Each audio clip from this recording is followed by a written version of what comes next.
Plato's Republic. It's one of the greatest and most important books ever written. Right up there, I would say, with the Bible. In fact, you could say it's the Bible of political philosophy and the Bible of classical philosophy more generally.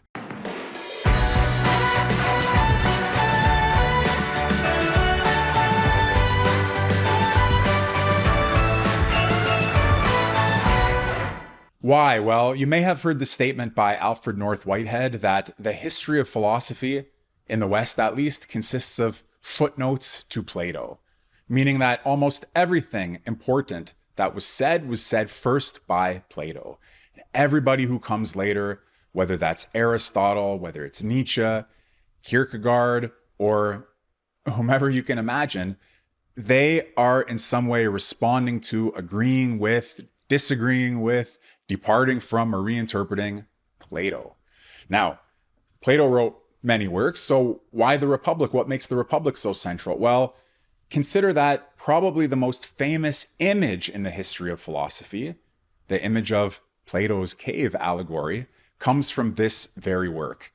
It's an image that is forever resounding in our imagination as a tale of ignorance, of the ascent from darkness to light, of the manipulation of public opinion, of our condition as human beings, and of the possibility of genuine philosophical education. So this is the work in which you encounter the cave allegory in its natural setting as it unfolds during the conversation that Socrates has with the other participants here about the nature of justice. And that tells you why this work is also of perennial interest, because it raises the questions that recur always when you reflect intelligently about the nature of political life. What is justice? Why be just? Why do good people suffer? Why do bad people prosper? What would you do if you could do anything without getting caught? Is justice really just a function of a viable threat of punishment? There's so much in the Republic that is absolutely indispensable for thinking seriously about the human condition, about our lives in political communities, about the nature of education and philosophical thought. And as I say, this is the work that will really open up so many doors for you as you take further steps in the history of philosophy. So you absolutely cannot go wrong with studying Plato. And Plato's Republic is just about the greatest foundation that you can give yourselves today if you're trying to get into the world of philosophy. I'm Dr. Michael Millerman. I've written and published in the realm of political philosophy for over a decade now, and I've taught many students, hundreds of students, first at the University of Toronto and then through the Millerman School. I also tutor privately many individuals, including some prominent, well-known figures in tech, in finance, in investment, in law, in education. So I work with professionals who come to me to try to understand themselves and the world better. And I can tell you that very, very often we work our way through Plato, through Plato's Republic, as we continue on through the history of philosophical thought. It's my pleasure and privilege to work with students in groups and one-on-one to introduce you to the wonderful world of classical political philosophy. After working with so many students, I've seen firsthand how a serious study of Plato's Republic isn't simply an academic exercise. I have had people tell me how Plato changed their life, people who are in very different fields, who do very different sorts of work, some of whom are even retired, and they're not really working on anything besides themselves at the moment. Plato has helped people to think more clearly, to write more clearly, to express themselves, to understand the different sides of an argument that feel like they've been suppressed. Oftentimes it'll happen that a student in the first 10 pages of the Republic will encounter the formulation of a problem that is so sharp, so acute, and so clear that it'll blow their minds in a way and let them see that all of the conversation in the political sphere today, even in sophisticated places or in mainstream outlets, doesn't reach the high level of Plato's profound insight. So it's truly amazing that this is a book that has touched many people in many ways over the years. Reading Plato has the perhaps surprising benefit of making you a better conversationalist. You don't know how many times you'll be sitting together with your friends, maybe with old friends or maybe with new friends, thinking about the state of the world, discussing contemporary politics, and suddenly you'll be able to say that over 2,000 years ago, Plato made the argument that, for example, truth and justice are not the same. And suddenly you've introduced a very interesting and novel and important insight into the conversation, something people may not have thought about before. And, I wouldn't say you become the star of the show, but you'll definitely be contributing something important. So you become a better conversationalist, a better thinker. As I say, your writing will become more interesting and your reading will be more valuable too, because you have no understanding yet how many times there are implicit and explicit references to Plato in other things that you read. For instance, and not only limited to the Republic, but the Republic will give you a very good foundation. I don't even know where to begin. Almost half the books that I've opened lately, you read a little bit and you'll see a reference there to Plato. Walter Lippmann's book, Public Opinion, written in the 20s, refers to Plato's cave allegory, I think in the first 10 pages or so. And Moby Dick, many references to Plato throughout Moby Dick. There's a good book, incidentally, on that about Moby Dick, Plato, and Nietzsche that I recommend you read at some point if you're interested in those authors. But Plato's omnipresent. And so not only will it make your conversations more interesting, it'll make your reading more interesting, your thinking more interesting. And I have to tell you, for me personally, the miracle that happened when I studied Plato's Republic in my first year of undergraduate studies, the very first text that we read in my introduction to philosophy class, something miraculous happened, which is that it seemed at first like the past is a long time ago, like 2,500 years ago is forever ago. Some people still think that 50 years ago is a lifetime ago. 100 years ago is an eternity in the past, never mind 500 or 1,000 years. But something amazing happens when you see that there's a common interest that you have with Plato, because there's a question that he raises or an answer that he proposes that strikes you as the most contemporary thing, like he's speaking to you here and now, like he's addressing our world as it is. That distance between the past and the present, it collapses. And suddenly you're in a shared world with Plato, a world of concern with the truth about politics and the truth about man. And that is a magical experience. I think that when you have that for yourself, you'll know what I mean.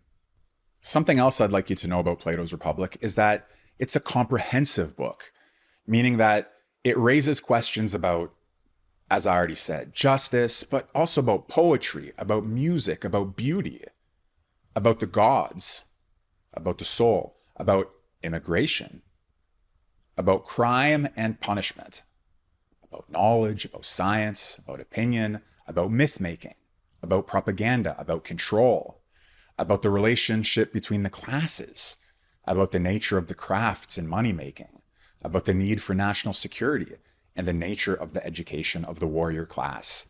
It's a book that covers so much ground. And that's a beautiful thing.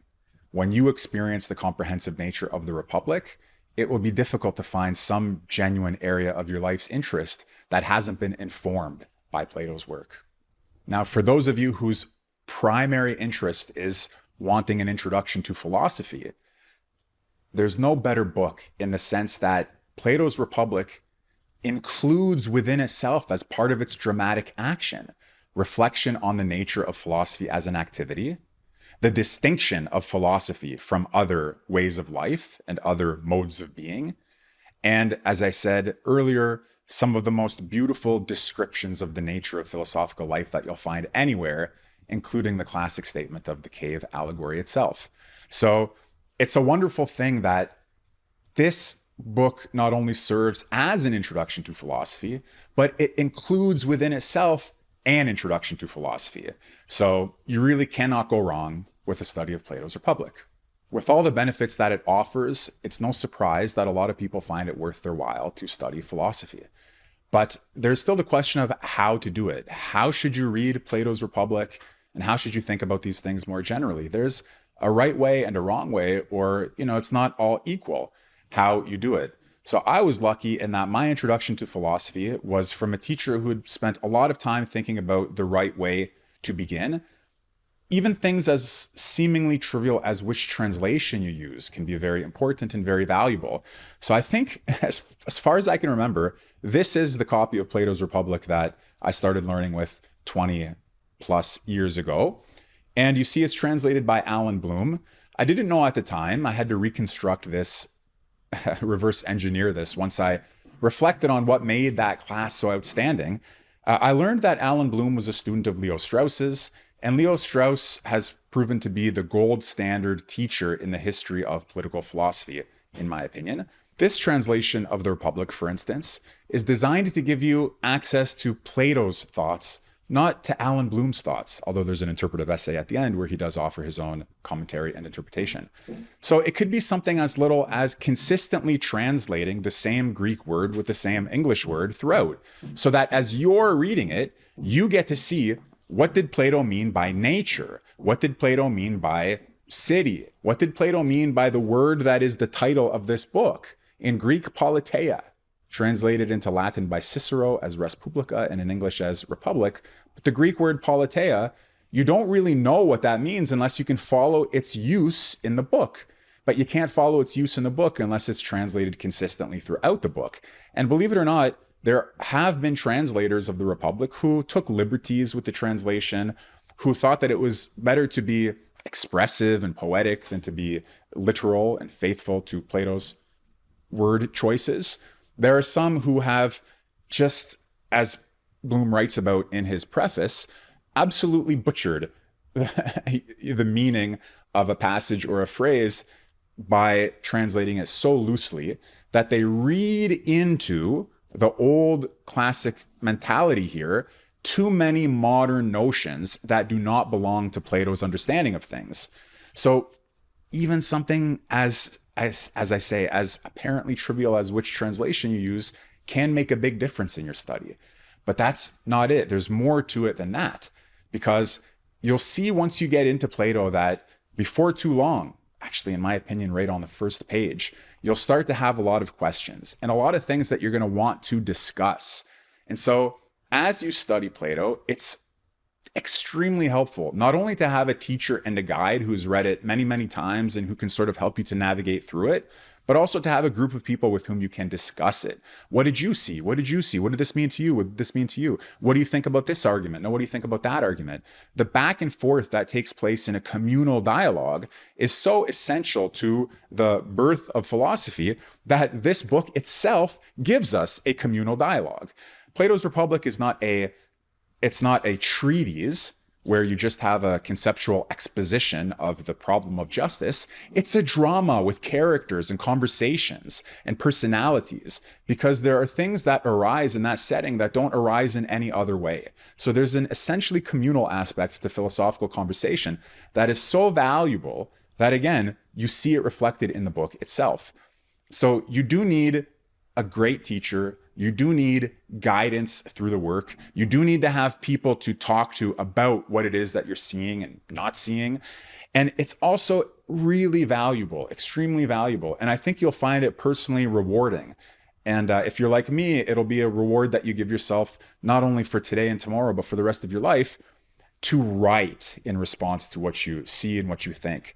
Because when you write your thoughts out, when you write out an argument, when you write out your understanding, when you write what comes to mind, you leave for yourself a paper trail.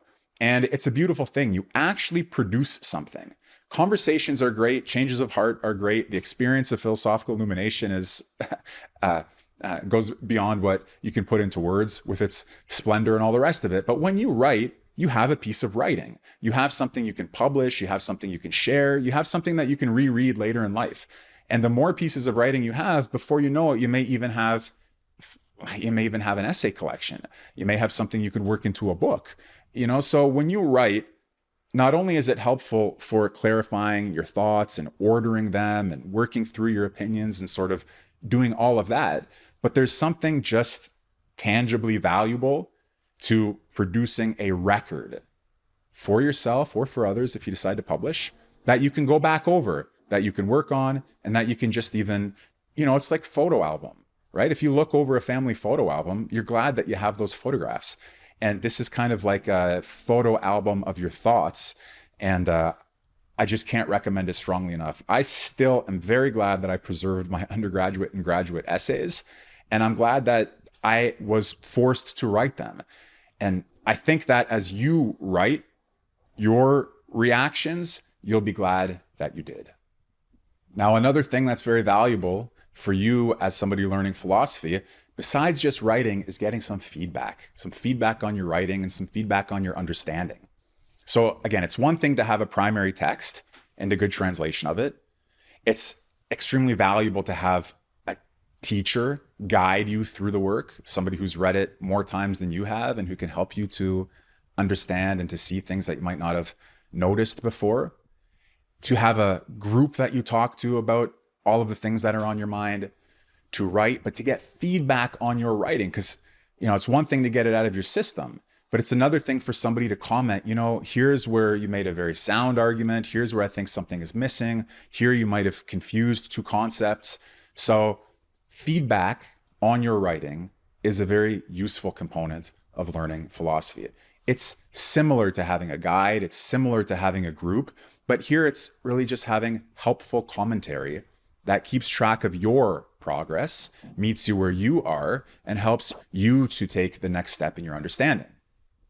Now, it is true that some of these things are available for students in a typical undergraduate program. Now, not all professors are made equal. I told you that at some point I had to reverse engineer what made my first philosophy class so outstanding. The reason is because my philosophy classes were not uniformly outstanding. One was life-changing and the others were not. And so I wanted to understand what made that one life-changing. That's why I thought about it. Well, what did he teach? How did he teach it? What was the commonality? What was his approach? What has he written? And so on. That's how I figured it out. So sometimes you may not quite get the right professor, or you may not quite get the class you want, but even if you got everything you wanted, a great group of people, a great teacher, the books that you want to read, which is possible, it's rare, but it is possible. Still, I speak from my experience, most of the people who study with me are not 18, 19, 20. They're in their 30s and 40s, or they're even retired in some cases. And it may just be that it's not feasible for you and that you don't want to go back to a college or university setting. There are many reasons why that may be. Maybe you have a busy professional and personal life, and you can't just go to the one university department in the country where you can find everything you're looking for. So that's why we have designed a program that gives you all of the crucial elements, everything that you could want, and everything that, to the best of my understanding, you might need to have a breakthrough in your encounter with Plato and with philosophy, and really progress in your goals as a thinker, as a writer, as a conversationalist, as a person. Okay, however you want to combine Plato with your professional life, I want to help you in all of those regards. I want to help you to progress and to develop by combining these elements into a single program that you can take at your convenience. So that's why we're working on a primary text, Plato's Republic. Not only will you have my guidance one-on-one throughout the program, 3 conversations that we'll have, just me and you, to see where you're at, where you're going, what you're getting, and all the rest of it, where we discuss one-on-one. I will be offering my guidance in live seminars. I'll be gathering everything that I've learned over 20 or 25 or however many years of study to really bring out this book for you so that it comes alive and so that it's memorable and insightful, regardless of whether you're a newcomer or an intermediate student or advanced, whether you're reading the Republic for the first time or the 10th time. By writing about it, by discussing it with other people, by talking with me one-on-one, getting a chance to work through your thoughts, by having the video lectures as a constant source of reference, a kind of exposition to help you through the chapters independently of the writing and independently of the discussion, and having all of this put together into a single program that you can take at your convenience without having to travel to another city or find a one program or go back to university or college if that's not something you're looking to do, then this is the program for you. It's designed to give you the best access to Plato's Republic that I could think of, using all of the resources that I know work from my previous experience, combining them into one single program and one single offer. So If that's something that you're interested in, and if that's something that you're looking for, then I encourage you to register for the course. You'll have all the resources ready for you, an introduction to what it is that we're doing. You'll be enrolled into the community forum. You'll have some preliminary videos to watch, and very, very important detail, something I haven't done in past programs. This is new to this program. There's going to be a small but mighty team that helps you to stay on track, that reaches out to you, that makes sure you're reaching your goals, that tracks your progress in a way that's useful to you and that serves you. So this is really a group effort where I'm going to give you the best of what I have, and I'm working with the best people I could find to fill in the blanks and to make this a complete program for you to help you to meet your goals. This program is limited to 30 spots, and it does require an investment of time and money. It's going to go over 10 weeks where we read the 10 books of Plato's Republic. And again, you'll have videos, you'll have seminars, you'll have writing opportunities, you'll have feedback on your writing from me, as well as the one-on-one calls that we schedule. So it is for people who are serious about their learning, who are willing to make the effort and dedicate the time, and who want to finish Plato's Republic completely. I mean, it is the kind of book that you read more than once in your life. I think it's the kind of book that grows with you over the course of your lifetime, but you will read it cover to cover. You will know it from beginning to end. It's not something that you will be vaguely familiar with 5 pages here and 10 pages there. I mean, we're going to go through the book together from start to finish. And so it's an investment of time. It's an investment of money. You're going to put your mental energy into it, and you're going to come out the other side having read the Republic, having written about the Republic, having discussed the Republic. And it's going to be an amazing experience. But it isn't for everybody. If you don't think that you really want to study Plato cover to cover, if you just want little bits and pieces, little tidbits of useful philosophical information, there are probably other things that are going to be better for you. Okay, philosophy podcasts and other things like that, where you can passively pick up little tidbits, and that may be enough for you to get started. So this is for people who want to go deep, and this is for people who want to go through the beginning until the end, who want to be with others, who want to write, who want to follow a sort of program, and who want to have this sense of completion at the end of it. So if that's you, then I strongly encourage you to sign up. We have 30 spots in the program total. They're going to fill up fast, so make sure that you reserve a spot for yourself. And if it's not for you, that's no problem. You should continue to follow the work that we do at Millerman School. You should continue to pursue your philosophical interest. And at some point, if you decide you ever do want a deep dive in Plato's Republic, hopefully you'll know where to find one. Now, I do want you to know this. I have had many students tell me when they come to study with me one-on-one that they're returning to philosophy after a long lacuna. They had a philosophical interest in their teens and 20s. They read something in undergraduate or whatever that made them want to learn more, but then they had, life, profession, family, and all the rest of it. And only now that they have a little bit of time and a little bit of money are they returning to philosophy. That's amazing. I'm glad that people come back to it. I'm glad that people who fell in love with philosophy never fell out of love with it. They just waited for the right time to reunite.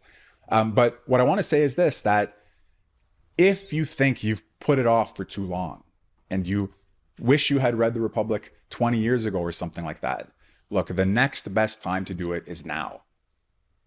And also, I want to encourage you, because it's the kind of book, like I said, that grows with you. So even though you didn't do it 20 years ago and you've had however much life experience since then, now when you turn to it, it's going to speak to you in a new way. It's going to speak to you where you are. It's going to meet you where you are in your life. There are things that you'll understand now that you wouldn't have understood then, things you'll see now that you wouldn't have seen then. So that doesn't mean you should put it off for another 20 years and read it in your, whatever it happens to be, 60s or 80s. The point is, there's no time like the present to jump into Plato if you've been meaning to and if you've been putting it off. You'll find the time, you'll make the time, it's worth the time. So sign up today, 30 spots, and they'll be filling fast. So if you're ready to go ahead and apply for the seminar, just go ahead and set up a call with my team. They'll give you an overview of the program. They'll let you know exactly what to expect and how to get started. And I really just can't wait to see you on the other side.